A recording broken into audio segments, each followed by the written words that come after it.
Alright, this is lesson 2.3 and we are going to be solving multi-step equations. But last week, the first thing you learned, or first thing you reviewed, was how to solve a one-step equation. And in a one-step equation, you solve it with one step. This is the variable. You're trying to get the x all by itself, so you get rid of the plus 13 by doing the opposite, which is minus 13. And remember, we focused on showing each step clearly and neatly. So what you do to one side, you have to do to the other. Plus 13 and minus 13 cancel. You're left with x equals 14 minus 13 is 1. And then we moved on to two-step equations. And remember, in two-step equations, you were working through the order of operations in reverse. So here's the variable. We're going to work through the order of operations in reverse and look for any addition and subtraction. There's a subtraction or a minus 3, so we do the opposite and add 3.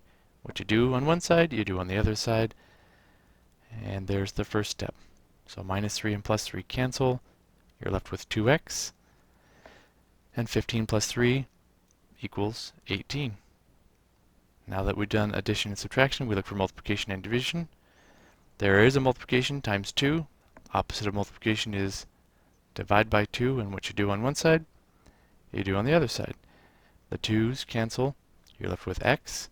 18 divided by 2 is 9, and that's your answer.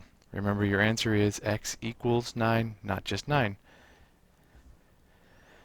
Okay, so let's move on to multi-step equations. The only difference in a multi-step equation is there's more than two steps. It's a multi-step. And so we're just going to add a little bit to the addition and subtraction part of the reverse order of operations, and that is to add like terms. So in this problem, when you're solving for n, first thing you're going to do is look for like terms on either side of the equation. And on this side, we have 2n plus n. And because they both have an n, those are like terms. Remember, whenever you have a single letter by itself, there's an implied 1 in front of it. And when you add like terms, 2n plus 1n, you simply add the coefficients or the number parts together. 2 plus 1 is 3. So the first step is to make the 2n plus 1n equal to 3n. And then you write out the rest of the problem. And now it just looks like a two-step problem, which you did last week. So we're going to circle the variable term, work through the order of operations backwards, look for addition and subtraction. There is an addition of 5 plus 5, so we do the opposite. Minus 5. What you do on one side, you do on the other side. Plus 5 and minus 5 cancel. You're left with 3n.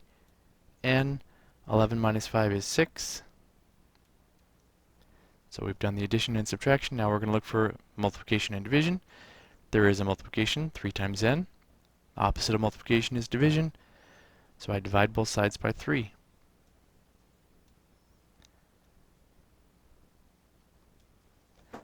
Six divided by 3 is 2. And you're done.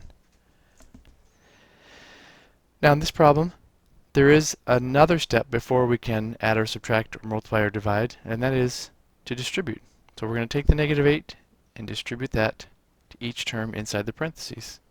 Negative 8 times r is negative 8r.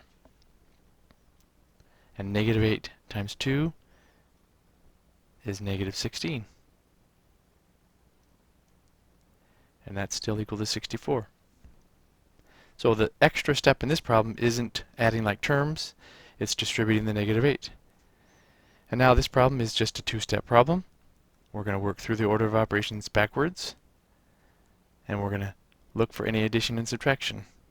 So in this case, it's plus a negative 16, so I'm going to add 16, and what I do on one side, I do on the other side.